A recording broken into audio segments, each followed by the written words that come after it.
Nell'episodio precedente di questa serie con Polimi Motorcycle Factory vi ho raccontato di come funziona il Moto Student e le prime prove dinamiche che abbiamo svolto. Oggi invece vedremo il vero e proprio weekend di gara.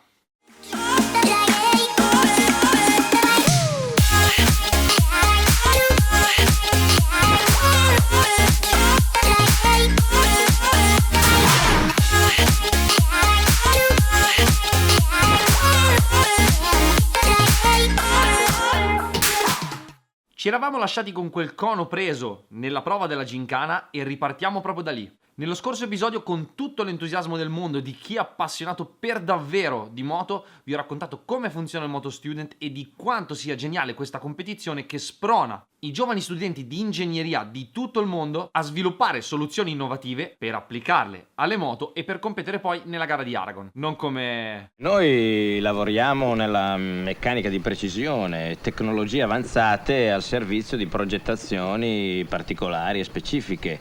Il primo problema che abbiamo riscontrato è che la competizione non aiuta i team nella sostenibilità dei progetti. O meglio, un evento del genere, che si svolge ogni 2 anni, dovrebbe avere un piano media importante. Ci dovrebbero essere dei fotografi, dei videomaker e una super comunicazione social per permettere di dare visibilità ai marchi e ai team che investono decine e centinaia di migliaia di euro per costruire le moto. Dai, siamo nel 2021. Considerate che siamo a settembre e la prima foto in piega mia ad Aragon è arrivata qualche giorno fa. 2 mesi per le foto dell'evento mi sembra medioevo. Questa è la conversazione che ho avuto con Instagram, l'unico mezzo attraverso il quale ci hanno risposto per avere le foto. Nel video precedente inoltre vi ho raccontato che esiste anche uno shop nel quale si possono acquistare le parti di ricambio obbligatorie da regolamento per la competizione come il motore e i freni. Una cosa che però mi ero dimenticato di dirvi nello scorso video e che mi era passata letteralmente di mente è che noi prima delle prove dinamiche abbiamo rotto il motore. Questo perché il motore viene consegnato al team punzonato e non si può aprire. Non si può fare, per intenderci, nemmeno il gioco delle valvole. Quindi in soldoni devi sperimentare senza rompere. Se riesci a sperimentare facendo meno chilometri,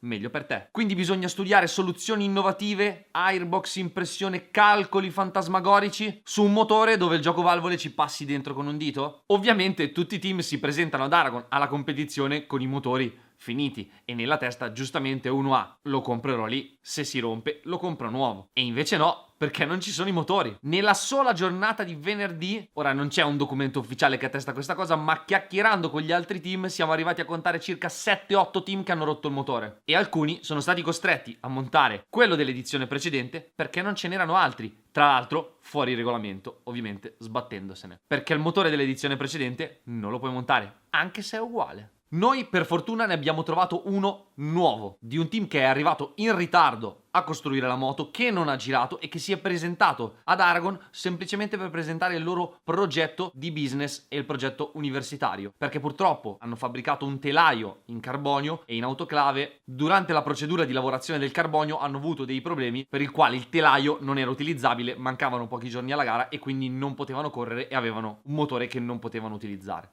Il resto lo vedremo dopo, ma ora riprendiamo con le prove dinamiche che, come avete visto nello scorso episodio, la prima l'ho saltata, la seconda ho fatto una buona frenata, un'ottima gincana e una buona accelerazione. Però i risultati non sono ancora usciti. Ci siamo lamentati tutti i team si sono lamentati e abbiamo iniziato il vero e proprio weekend di gara senza sapere che risultato avessimo totalizzato nelle prove dinamiche. È come un po' fare le qualifiche e non sapere in che posto sei. Tra l'altro gli orari sono stati un po' un'opinione, sono andati anche abbastanza a sentimento perché non c'è stata una sessione che non abbia subito del ritardo. La foto di gruppo del venerdì è durata 2 ore, dalle 12 alle 14, ore nelle quali i team sono dovuti stare sulla linea di partenza, sotto il sole quiocente e senza poter lavorare. Vabbè, poi non parliamo dell'assembramento perché vabbè, ma quello lo vedremo dopo. Dopodiché, mentre tutti se ne stavano andando nel mezzo del marasma, una signora con un fogliettino richiama i 10 top team dicendo che dobbiamo schierare la moto sulla griglia di partenza in base all'ordine dei risultati ottenuti nell'MS1, ovvero nel progetto universitario. Pensavamo tutti fosse per una foto, invece ci viene comunicato che si farà una sorta di gara barra parata e che i rappresentanti della competizione guideranno le nostre moto. Pedrosa parte primo con il Super Duke di KTM, che è fornitore ufficiale dei motori. Jeremy McWilliams guida la moto in testa alla classifica, che è quella del Polito di Torino, mentre il campione spagnolo di flat track guida la nostra e così via. Interessante, sì, bellissimo, ma ci avessero avvisato. Tutti i team hanno montato le gomme nuove per le verifiche tecniche e verranno usate così. Anche qui va bene tutto, ma ci vorrebbe un po' di chiarezza. Per quanto riguarda la prima sessione di prove dinamiche era alle 8:30 e come da regolamento tutti i team prima delle 8:30 si sono presentati davanti al ritrovo del regolamento e non c'era nessuno.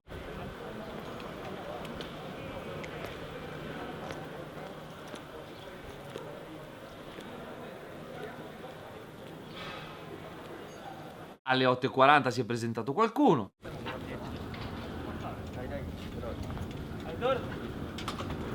Hanno cominciato a montare il gazebo, hanno preso le sedie, hanno trovato i fogli.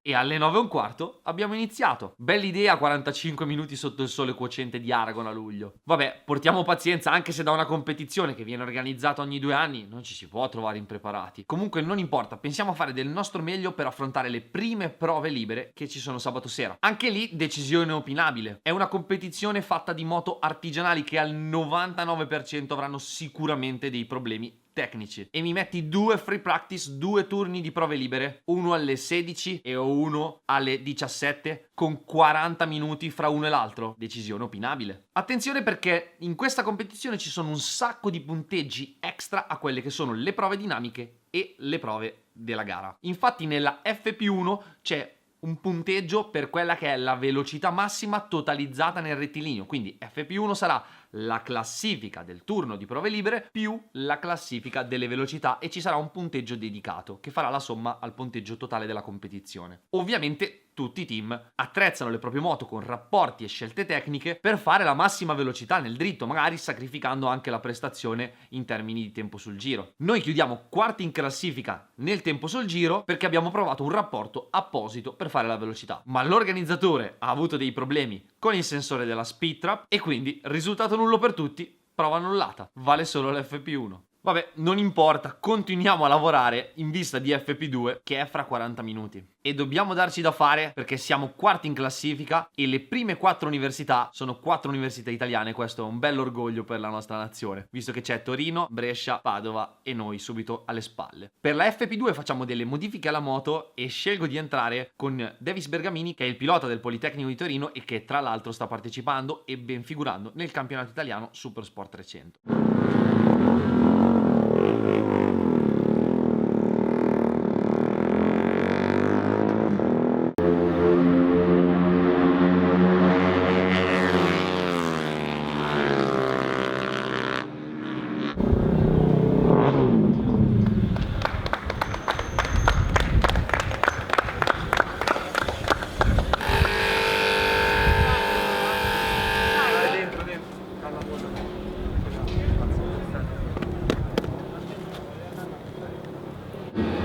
Noi siamo, cioè loro hanno Other Planet di moto. Other Planet. Noi se facciamo secondi abbiamo vinto. Sì, va bene.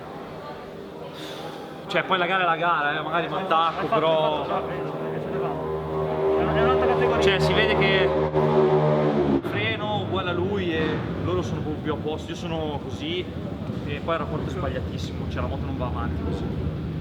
Adesso dobbiamo ragionare un po'. Comunque dietro più alta, wow, cioè minchia. Si può andare più su? La frizione com'è? Come uguale? La frizione fa uguale, questo motore non entra alle marce. Ma zio. io questo. Bene, dai, chiudiamo la FP2 in seconda posizione, un sospiro di sollievo. E anche se non siamo a postissimo e Torino ha un'ottima moto e un ottimo pilota, domani nel warm-up abbiamo delle idee per colmare il gap che ci manca. Adesso analizziamo gli intertempi e vediamo come agire. Ah no, dimenticavo, gli intertempi non ci sono. Anche qui non è che ci sia una classifica vera e propria, come in un qualsiasi normalissimo campionato, anche quelli di più bassa lega. Qui ti appendono un foglio alla bacheca con i giri più veloci. stop. Ah, l'assembramento. Però ogni qualvolta abbassi la mascherina c'è sicuramente uno steward pronto a rimproverarti e a minacciarti che se non la tiri su ti mandano a casa. Io tutto questo personale lo utilizzerei per far funzionare la competizione, piuttosto che vigilare come degli ufficiali per le mascherine. Ma vabbè, anche qui la notte porta consiglio, quindi andiamo a casa, ci facciamo una bella dormita, che domani mattina c'è il warm up. Il problema è che a cena i team manager sono venuti a mancare perché l'organizzatore ha indetto una riunione straordinaria per definire alcuni punti e comunicando che i risultati della seconda manche della prova di frenata sono andati persi perché hanno avuto dei problemi tecnici. La velocità massima in FP1 viene annullata perché hanno avuto dei problemi tecnici. Cambiano il programma di domani, si annulla il warm up e si fa direttamente la qualifica. Cambiano i giri di gara, un giro in meno per il petrol, 2 giri in meno per l'elettrico. E tutti gli altri risultati delle prove dinamiche arriveranno domani mattina. No, fermi tutti. Cioè voi mi state dicendo che la prima prova di frenata non abbiamo potuto partecipare, abbiamo fatto solo la seconda ma ve la siete persa perché avete avuto dei problemi tecnici? Ma noi nella prima non abbiamo partecipato, abbiamo buona solo questa, però ve la siete persa. Cosa facciamo? Sulla velocità massima in FP1 non commentiamo, veniamo qui ogni 2 anni, facciamo 2 turni di prove da 20 minuti e mi togli anche il warm up? A questo punto facciamo una competizione statica, una sfilata, una parata e una presentazione di un progetto. Per l'elettrico poi è una tragedia, perché questi ragazzi hanno studiato per 2 anni una moto e quindi in relazione alla moto un pacco batterie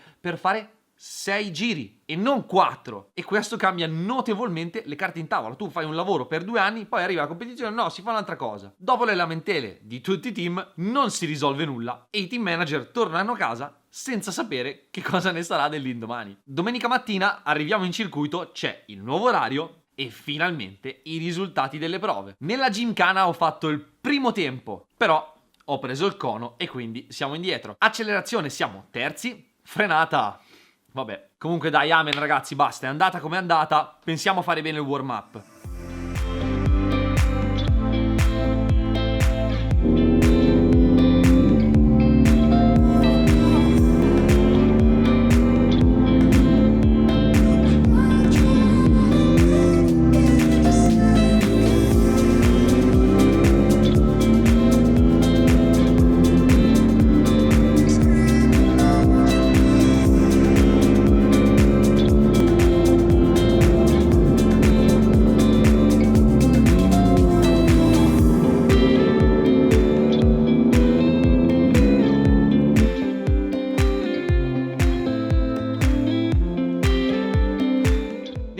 Purtroppo chiudiamo in quarta posizione perché proviamo un rapporto completamente sbagliato e nell'unico giro buono ho trovato traffico. Ma sono molto fiducioso perché siccome abbiamo capito la strada la possiamo provare direttamente in qualifica e sono sicuro che andrà molto bene. Il problema è che mentre i ragazzi preparano la moto per la qualifica qualcosa va storto e la moto comincia a gocciolare benzina rovinosamente. Bisogna smontare tutto e non è un bene, visto che fra 5 minuti c'è la qualifica e c'è un solo turno di qualifiche. I ragazzi trovano immediatamente il guasto, è uno sgancio da 5 euro che si è rotto. Non abbiamo mai avuto un problema tecnico adesso prima della qualifica e questo mi fa perdere 11 minuti, quindi più della metà della qualifica. Però cerco di mantenere la calma anche perché so e sono abbastanza tranquillo delle mie capacità e male che vada faremo terzi, quarti. Dai, entriamo.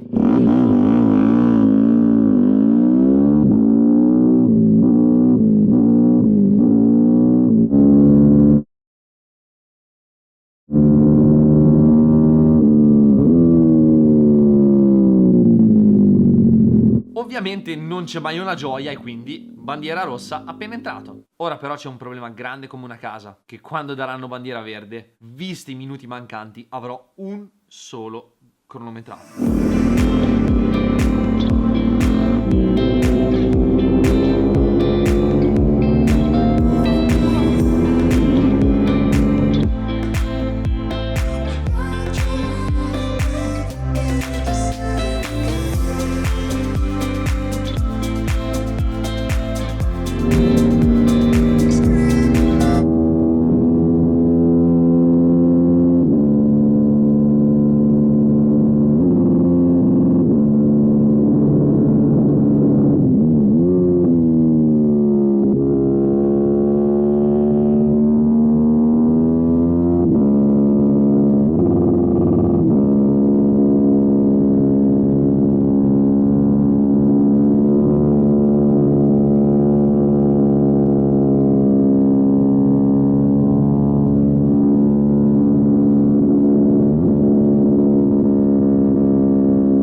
penso che non esistano parole nel vocabolario per descrivere quello che ho provato in quei momenti. Sono mezzi meccanici, hanno noie meccaniche. Purtroppo noi abbiamo avuto la sfortuna di averlo nel momento peggiore di tutti. Ed ora arriva il bello, perché è chiaro che non abbiamo totalizzato nemmeno un giro cronometrato durante la qualifica. I ragazzi pensano di partire ultimi, ma io, siccome conosco i miei polli e qualche gara in più l'ho vista, gli ho chiesto di andare ad assicurarsi della cosa, perché visto quello che è successo durante tutto il weekend non mi meraviglierei se non ci facessero partire. E infatti alla nostra richiesta ci è stato risposto no crono, no parriglia, che in spagnolo vuol dire non hai cronometrati, non vai in griglia di partenza. E io sono pienamente d'accordo su questa cosa, ma facciamo il punto della situazione. L'evento viene spacciato come non agonistico, deve essere la fiera della tecnica, dell'innovazione, le mani che nel futuro prossimo avviteranno le viti e analizzeranno i dati di MotoGP e Superbike. Facciamo una moto ogni 2 anni e non abbiamo un cronometrato e non ci fai partire. Un team che ha mosso 23 persone per venire ad Aragon, nemmeno ultimo? Nemmeno dalla pit lane. Ci sono stati dei casi in cui anche in MotoGP e in Superbike sono stati tenuti buoni i cronometrati effettuati nelle FP. E qui invece rigore massimo? Il rigore però dovrebbe servire anche per far funzionare bene la competizione, quindi io inizierei col presentarmi puntualmente ai turni, far funzionare i transponder, le speed trap, fornire chiarezza ai team, dare uno slancio mediatico al campionato. E allora sì che facciamo i precisi, ma non così. Non ci è stata data neanche la possibilità di far vedere la bandiera a scacchi ad una moto alla quale hanno lavorato più di 80 persone, aziende, ed il sottoscritto che si è fatto un mazzo quadro per farla funzionare il meglio possibile. Se è giusto o sbagliato non lo so, ma non ho un bel ricordo di quei giorni, tranne della grande festa che abbiamo fatto la sera, perché comunque sia andata, con tutti i ragazzi di Polyme Motorcycle Factory, i professori, i tutor, la galleria del vento, abbiamo fatto un'esperienza fighissima alla quale purtroppo non abbiamo potuto rendere giustizia. Ora che avete chiaro che cosa è successo, e oltre a chiedervi di iscrivervi al canale se siete arrivati fino qui, fatemi sapere cosa ne pensate nei commenti, che sono molto curioso. Ciao!